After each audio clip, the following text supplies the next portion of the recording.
Sometimes the most ordinary days can surprise us in ways we never imagine.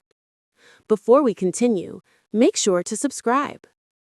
The alarm rang at 5:30 a.m., piercing the quiet of a small two-bedroom apartment. The air smelled faintly of toasted bread and chocolate milk. Martin Oliveira moved around the kitchen with the rhythm born of habit. Yet today there was something different, a lightness in his step, a subtle grin playing at the corners of his mouth. "Are you ready for the big day, Pumpkin?" he asked, lifting a slice of toast toward Melissa. Melissa, a 10-year-old with eyes the color of warm honey, bounced in her chair. Her legs dangled just above the floor, but her excitement was larger than life. "Dad, I've been practicing for weeks. Today's going to be the best Father's Day ever. You're going to be so proud of me." Martin chuckled softly, brushing his worn janitor uniform over his shoulders. The letters, faded from years of laundry, spelled his name, Martin Oliveira. He straightened the tie that he had saved for this very occasion, a small act of dignity he reserved for moments that truly mattered. Inside, his heart clenched slightly. This school, private, elegant, and filled with children from families who drove cars he could only dream of, was a world apart from his own. But he didn't dwell on that.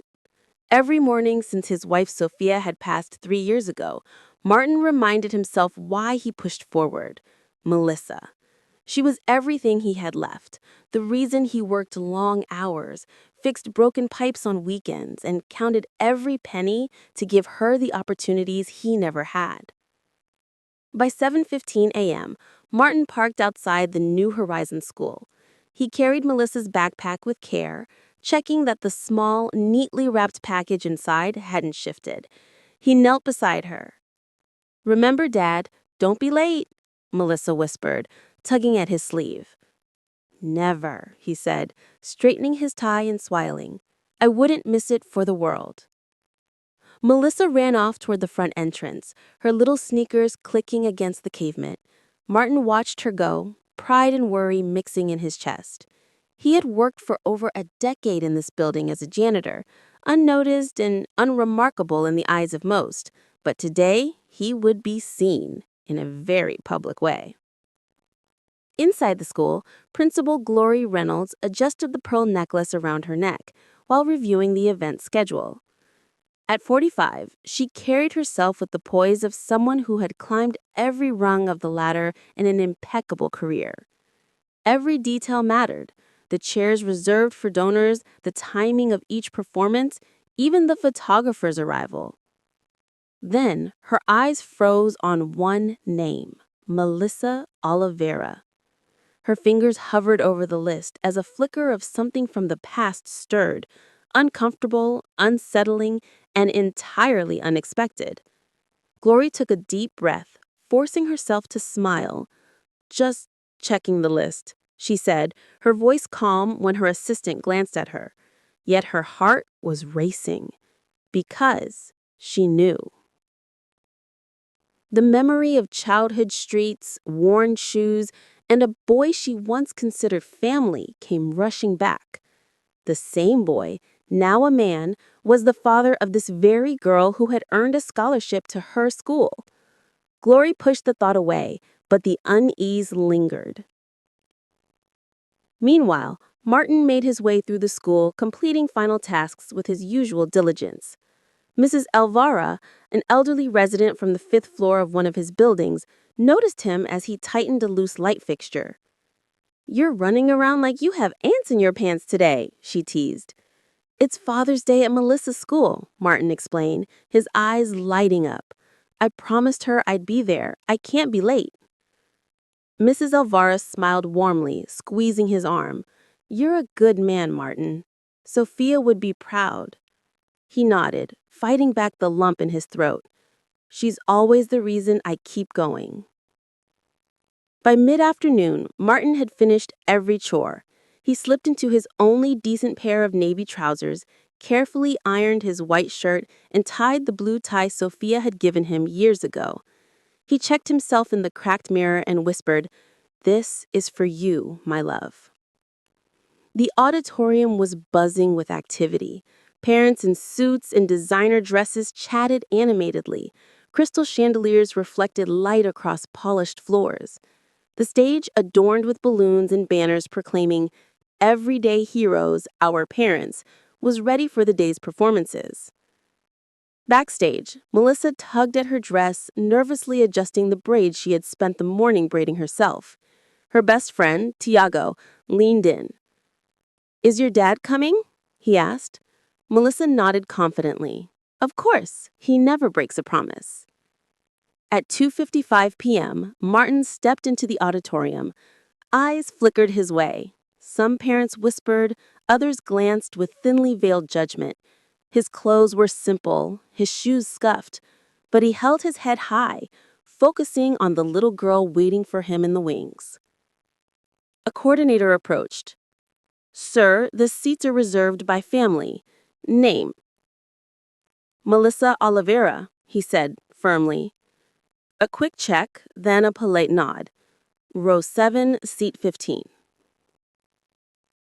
He walked down the aisle, every step a reminder that this world wasn't his, but he was here for the one person that mattered. At exactly 3 p.m., Principal Glory took the stage. Her voice was warm yet professional as she began the welcome speech, but then her gaze locked on Martin. Time seemed to freeze. For a fleeting second, her carefully constructed composure cracked. Martin caught the pause, a strange mix of recognition and resignation in her eyes. Glory quickly recovered, but her face had paled slightly. The performances began. Recitations, plays, small skits.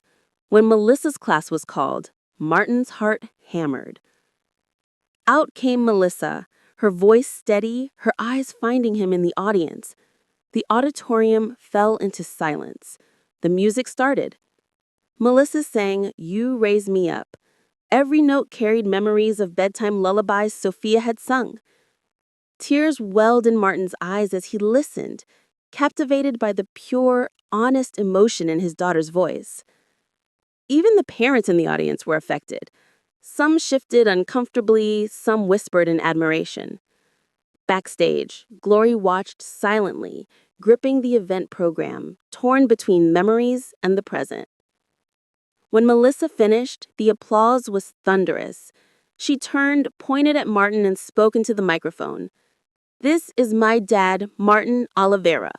After Mom went to heaven, he's done everything for me. He works, he takes care of me, our home, and teaches me lessons every day. He's my hero." The auditorium went silent, a respectful pause that seemed to stretch forever. Martin stood, trembling, overwhelmed with pride and emotion. Melissa's eyes scanned the crowd and spotted a familiar figure disappearing backstage, Principal Gloria Reynolds. What Martin didn't know yet was that the past was about to catch up with them both, and that this Father's Day would change more than just a school celebration. The stage was set for a confrontation decades in the making. Sometimes the past has a way of catching up, even in the most unexpected moments. Before we continue, make sure to subscribe. Martin watched as Principal Gloria Reynolds slipped quietly backstage, her usually unshakable poise slightly faltering. Something in the way she avoided his gaze stirred a memory he hadn't thought about in years. Yet there was no time to dwell. Melissa had just finished the performance of her life, and the pride in his chest was almost unbearable. The applause was still echoing when he felt a gentle tap on his shoulder. He turned to see Glory standing there, her hands folded, a mix of hesitation and determination in her eyes. "Mr. Oliveira, may we speak privately?" she asked. Her voice was calm, but something raw lay beneath it. Martin nodded slowly, adjusting his tie. He followed her down a side hallway, the distant laughter of parents and children fading behind them. Outside, in a small side garden, the sunlight cast long, golden shadows on the neatly trimmed hedges.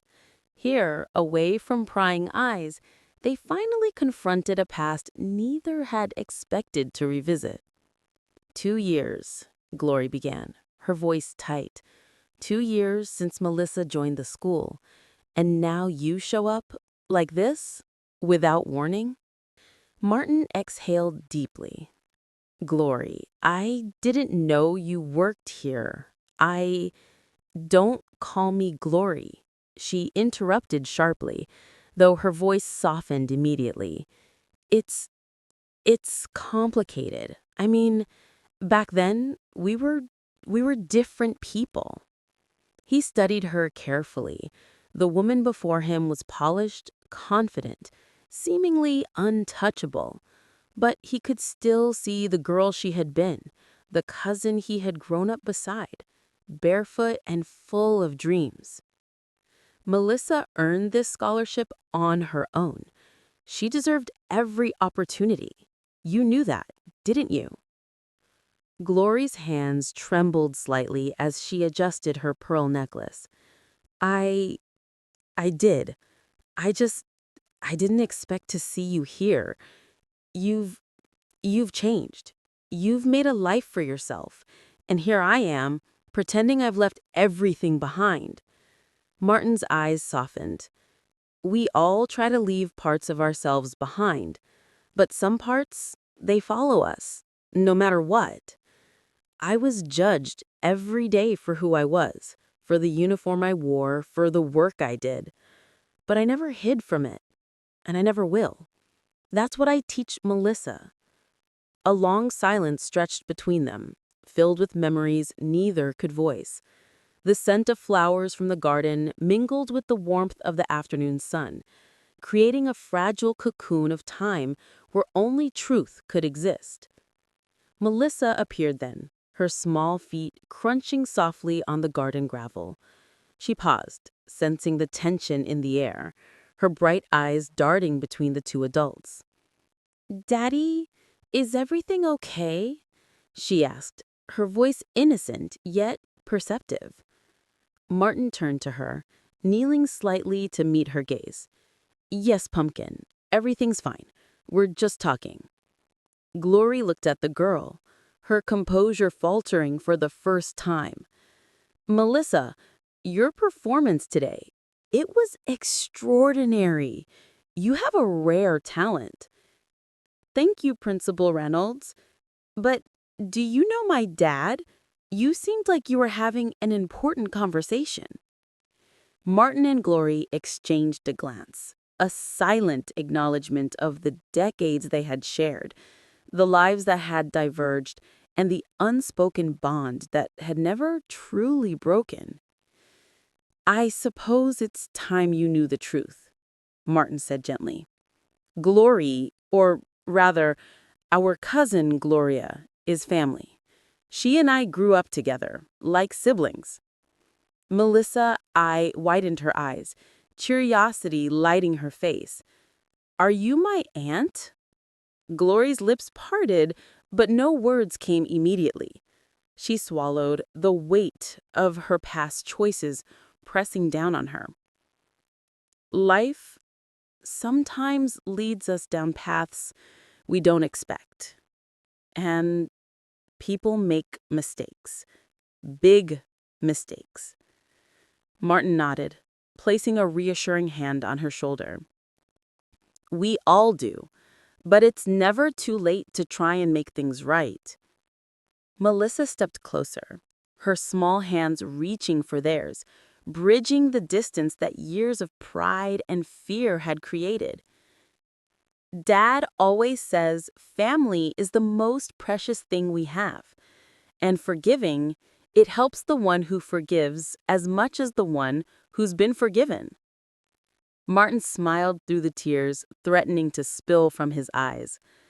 Glory looked down at their joined hands, something shifting inside her, a recognition of who she had been, who she is, and the life she had almost left behind. The three stood together in the soft glow of the afternoon, letting the past melt into the present. For years, Life had pulled them apart, tested them, and forced them to grow in different directions. But here, in this quiet moment, they felt the possibility of something new, reconciliation. Melissa's voice broke the silence. I'm glad we're together. Today, Father's Day, it's not just about dads. It's about family. And family should stick together. Glory's eyes glistened. You're right, Melissa. I forgot what mattered most. Martin reached out, gently squeezing her hand. Maybe now we can remember, together. For the first time in decades, Glory allowed herself a smile that was both vulnerable and genuine. The mask of perfection she had worn for so long loosened, replaced by something real. As the sun dipped lower, painting the garden in shades of gold and amber, they lingered there. 3 lives that had been separated by circumstance and pride, now cautiously reconnecting. It was a moment of quiet triumph, not the kind written in newsletters or celebrated in grand gestures, but the kind that mattered more than anything, a return to family, to love, and to honesty. Melissa looked up at her dad and aunt cousin, her small hand resting in both of theirs. Today is the best Father's Day ever, she said simply. Martin laughed softly, tears falling freely. You're right, Pumpkin. It is. Glory squeezed his hand once more, and for a fleeting moment, the burdens of the past seemed to lift. They had been tested, judged, and separated. But here, in the garden of a quiet school, they had found each other again. And perhaps with time, the bridges they rebuilt today would be strong enough to withstand any storm that life might throw their way. As they walked back toward the school auditorium, hand in hand, it was clear that this Father's Day had brought more than just a performance or applause. It had brought healing, understanding, and the chance to start anew. Martin glanced down at Melissa. Promise me something, Pumpkin. What, Dad? Promise me we'll never forget this day. The day that family came first. I promise, she said, her smile radiant. And as they stepped into the warmth of the late afternoon, the small garden behind them seemed to shine a little brighter, as if the universe itself was acknowledging the beauty of forgiveness, love, and reunion. Sometimes ordinary days turn extraordinary, not because of what we do, but because of the love we show, the bonds we honor, and the courage we find to face our past. And for Martin, Melissa, and Glory, this Father's Day would be remembered forever.